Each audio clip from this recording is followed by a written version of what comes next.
क्या नारी अबला है? अपराधी राक्षस समाज का शिकार कब तक होती रहेगी? दबंगों ने दलित महिला से कहा, तुम नीच जाति की हो, गटर साफ करने लायक तुम्हारी औकात, हम तुम्हें यहाँ नहीं रहने देंगे, पुलिस से तुम हमारा कुछ नहीं करवा सकती।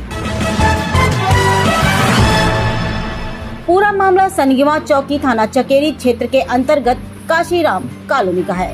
बीते वर्ष 13 मार्च 2024 को पीड़िता नंदिनी रचना नरेंद्र कुमार को पड़ोसी पूजा गौतम, सोनी गौतम, आशीष गौतम, शिवा गौतम ने गाड़ी खड़ी करने को लेकर मारपीट कर दी थी, जिस पर पीड़ित परिवार को गंभीर चोटें आई थी, जिनका मेडिकल भी थाना पुलिस ने काशीराम हॉस्पिटल में करवाया था।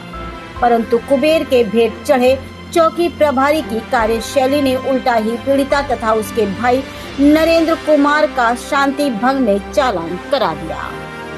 पीड़िता नंदिनी ने सैकड़ों प्रार्थना पत्र तथा IGRS पर कर कानपुर पुलिस प्रशासन से न्याय की गुहार लगाई, परंतु सफलता नहीं मिली। अंततः पीड़िता को माननीय न्यायालय की शरण में जाना पड़ा और आरोपियों पर मुकदमा करना पड़ा, जिसके फलस्वरूप आरोपी पूजा गौतम, सोनी गौतम, आशीष गौतम, शिवा गौतम, सीमा गौतम व राजेश गौतम पीड़ित परिवार पर मुकदमा वापस लेने का दबाव बना रहे हैं और पीड़ित परिवार के यहां लगे 4 CCTV कैमरे हटाने की भी जिद कर रहे हैं। जबकि सीमा गौतम नोएडा की रहने वाली है, वह यहां किराए पर ही रहती है।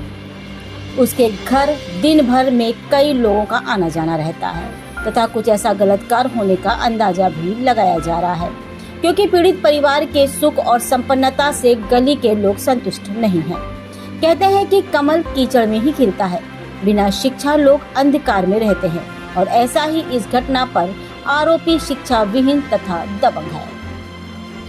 सवाल ये उठता है कि पुलिस 1 वर्ष में कोई जांच नहीं कर पाई। लोकल मीडिया के कथित पत्रकार पीड़ित परिवार पर ही गलत ब्रेकिंग चला रहे हैं, अर्थात कहा जा सकता है कि ऐसे फर्जी कथित पत्रकार समाज में जहर घोलने का काम करते हैं, जबकि पीड़िता नंदिनी की मां बीमारी से ग्रसित है।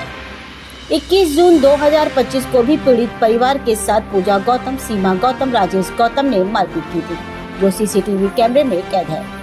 मजे की बात तो यह है कि दरोगा जी पीड़ित परिवार पर कैमरे हटाने का दबाव बना रहे हैं और अपनी खाकी वर्दी की ताकत बिना महिला पुलिस के पीड़िता के घर जाकर वीडियो बनाते हैं और काल्पनिक सिंघम बनने की भी कोशिश कर रहे हैं, जिस प्रार्थना पत्र पर भी कोई कार्रवाई नहीं हुई। 12 जुलाई 2025 को पीड़िता के भाई नरेंद्र कुमार का जन्मदिन था, जिस पर उनके मित्र मंगल सिंह अपनी कार में आए थे और उन्होंने गली में गाड़ी खड़ी कर दी, जहां पर बउवन यादव की गाय बंधी थी। पड़ोसी लोडर चालक विशाल सविता के लोडर से ही गाय को चोट आई थी, परंतु आरोप मंगल सिंह पर लगा दिया गया और उनके साथ लाठी डंडों तथा लात घूंसों से मारपीट कर दी गई तथा उनकी कार को भी तोड़ डाला गया। मंगल सिंह को गंभीर चोट भी आई, उनका भी मेडिकल काशीराम हॉस्पिटल में हुआ है।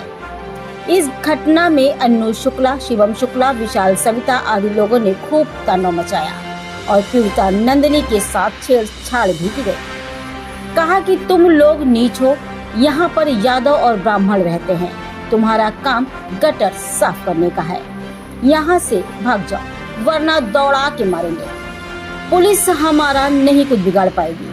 वहीं पर सीमा गौतम ने कहा कि हम अपना ब्लाउज फाड़ देंगे और उल्टा उन लोगों को फंसा देंगे। हालांकि इसकी ये हरकत पीड़िता के CCTV कैमरे में कैद हो गई है, जिसमें वह अपना स्वयं ब्लाउज फाड़ रही है। पीड़िता ने कहा कि पूरी घटना का पर्दाफाश होना चाहिए और ACP अभिषेक पांडे, चकेरी तथा कानपुर पुलिस आयुक्त महोदय के समक्ष निर्णय साक्ष्य प्रस्तुत किए जाएंगे, जिसमें मेन सबूत मेरा CCTV कैमरा ही है। कानपुर से संवाददाता रिया अवस्थी की ये खास रिपोर्ट। फिर 12 जुलाई को मेरे भाई का बर्थडे था, जिसमें मेरे भाई के 2-3 फ्रेंड आए हुए थे, भैया लोग आए हुए थे, तो उन्होंने 4 व्हीलर खड़ी कर रखी थी। उसके बाद जो उसी को लेकर विवाद फिर से शुरू हो गया।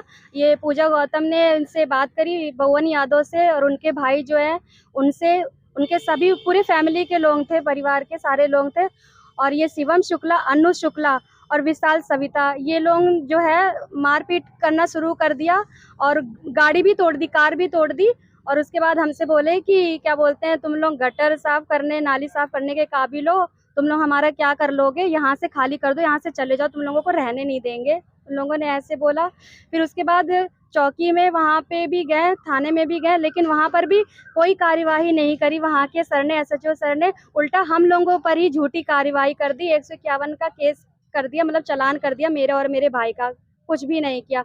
और सर हम इतने परेशान हो चुके हैं कि सर हम पूरे परिवार जो है हम लोग आत्महत्या कर लेंगे, और हम लोग हद से ज़्यादा परेशान है। मेरे भाई भी बहुत डिप्रेशन में, मेरी माँ जो अपाहिज है, चलने फिरने से लाचार है। हम सब लोग खत्म कर लेंगे अपने आप को। एक तुमने छेड़खानी का भी मामला दर्ज कराया, जी उसमें क्या हुआ? जी, उस पे भी सर कुछ नहीं किया। ये दीपक गौतम जो है, इनकी नज़र जो है मेरी भाभी पे गंदी नज़र रहती थी, जिसकी वजह से भी बात हुई थी। तो इन लोगों ने मेरे घर में आके इन लोगों ने हम लोगों को मारा था, और इसके भाई ने भी मारा था आकर हम लोगों को। बोला कि जाओ चौकी थाने में जाओ, कोई तुम्हारा कुछ नहीं, मतलब कोई हम लोगों का कुछ नहीं कर पाएगा, जाओ, उल्टा तुम फंस जाओगे, ऐसा बोला। और यही हुआ हमारे साथ, उल्टा हमें फंसा दिया गया। उसका भी मेरे पास अधिकारियों से सर हम ये चाहते हैं कि जो भी अभी तक इन लोगों ने, जो भी चौकी थाने में जो भी इन लोगों ने किया है, हमेशा झूठी रिपोर्टें लगाते आए हैं, और जो भी विरोधी हैं, उन्हीं के जो मिलने जुलने वाले लोग रहते हैं, उनसे ही मतलब बयान लेकर झूठी रिपोर्ट लगा देते हैं।